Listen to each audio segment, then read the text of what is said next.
Assalamualaikum warahmatullahi wabarakatuh. Perkenalkan, nama saya Rifarudin dengan NIM akhir 07. Kali ini saya akan membahas tentang materi novel untuk mata kuliah apresiasi prosa. Oke, yang pertama pembahasan kita adalah pertama pengertiannya, lalu perbedaan cerpen dan novel, lalu ada struktur novel dan juga roman dan novel. Ya, kita lanjut saja. Pertama yang pengertian. Novel adalah suatu karangan prosa yang panjang mengisahkan tentang kehidupan manusia dan masyarakat sekitar dengan adanya tokoh dan menonjolkan watak dari tokoh. Ya. Lalu perbedaan cerpen dan novel sendiri ini yang pertama ada berdasarkan penokohannya, yaitu cerpen mempunyai alur yang singkat dan sederhana, sedangkan novel mempunyai alur yang panjang dan rumit. Lalu untuk berdasarkan alurnya, alur cerita cerpen cukup sederhana dengan gerak yang sempit dan terbatas, sedangkan alur cerita dalam novel cenderung rumit, panjang, dan dinamis.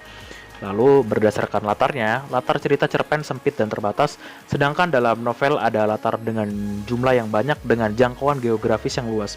Lalu ada berdasarkan perwatakannya. Jadi di dalam cerpen ini setiap watak akan diungkapkan secara jelas dan singkat, sedangkan dalam novel seperti watak yang dimiliki oleh para tokoh akan diungkapkan secara perlahan. Ya, selanjutnya ada lagi berdasarkan temanya. Jadi dalam cerpen ini tema yang diangkat sederhana dan mudah ditebak, berbeda dengan novel yang isinya kompleks. Lalu berdasarkan konflik, di dalam cerpen mengeluarkan suatu konflik, sedangkan di dalam novel ini mengeluarkan lebih dari satu konflik. Lalu berdasarkan penggunaan kata-katanya, penggunaan kata-kata dalam novel sulit untuk dipahami jika dibaca sekilas. Namun dalam cerpen bisa dibaca sekali duduk saja. Baik, langsung ada berdasarkan jumlah dan katanya. Jadi jumlah kata dalam cerpen ini kurang dari 10.000 kata, sedangkan novel biasanya memiliki jumlah kata lebih dari 35.000 kata. Baik, selanjutnya ada struktur novel. Yang pertama ada abstrak. Di abstrak ini isinya ada bagian, ringkasan isi, dan cerita novel. Lalu ada orientasi, yaitu di mana ada penjelasan mengenai latar, suasana, dan waktu novelnya itu.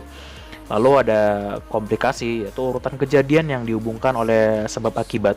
Lalu ada evaluasi, yang mana isinya adalah konflik yang terjadi terarah menuju suatu titik.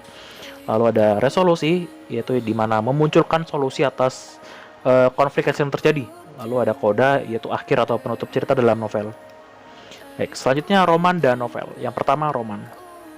Jadi roman ini cerita yang melingkupi seluruh kehidupan tokoh-tokoh, pelaku-pelakunya dilukiskan dari kecilnya hingga matinya, dari ayunan hingga ke kubur. Lalu novel, yaitu novel suatu karangan yang menceritakan suatu kejadian yang luar biasa dari tokoh cerita. Kejadian-kejadian itu menimbulkan pergolakan batin yang mengubah perjalanan nasib tokohnya. Ya, ada pula ciri-ciri roman, yaitu yang pertama, roman memiliki alur cerita yang kompleks. Lalu yang kedua, roman memiliki karakter tokoh yang bisa diceritakan dan disajikan dengan mendetail. Yang ketiga, menceritakan mengenai kehidupan dari tokoh itu dari dia lahir hingga tokoh tersebut meninggal dunia. Nah, lalu ada pula unsur pembangun roman. Yang pertama ada tema, yaitu dasar cerita yang dipercakapkan dipakai sebagai dasar pengarang, mengubah sajak dan sebagainya. Lalu ada alur, suatu rangkaian cerita yang dibentuk oleh tahap-tahapan kejadian atau peristiwa sehingga menjalin sebuah cerita yang dihadirkan oleh para tokoh di dalam suatu cerita fiksi. Baik, ada pula yang ketiga, yaitu tokoh dan penokohan. Yang pertama, tokoh itu karakter dalam ceritanya, lalu penokohan itu penciptaan citra tokoh. Yang keempat ada latar, yaitu tempat, lingkungan sosial, serta juga hubungan waktu tempat terjadinya peristiwa.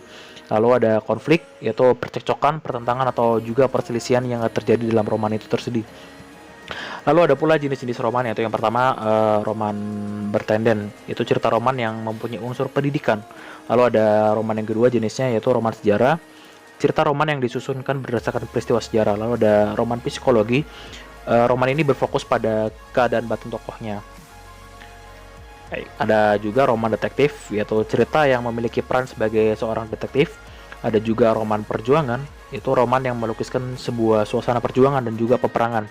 Yang ketiga ada selanjutnya itu roman sosial, yaitu suatu roman yang melukiskan kehidupan tokoh-tokoh ceritanya. Ya. Ya, ada pula jenis-jenis novel, yaitu yang pertama novel populer, yaitu yang menyuguhkan problema kehidupan yang berkisar pada cinta asmara. Lalu ada novel literer, yaitu menceritakan tentang persoalan-persoalan tentang kehidupan tokoh.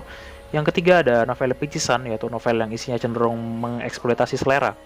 Lalu ada novel absurd, yaitu novel yang menceritakan tentang kisah yang menyimpang. Lalu ada novel horor, dan novel yang menceritakan hal-hal yang bersifat horor atau menakutkan.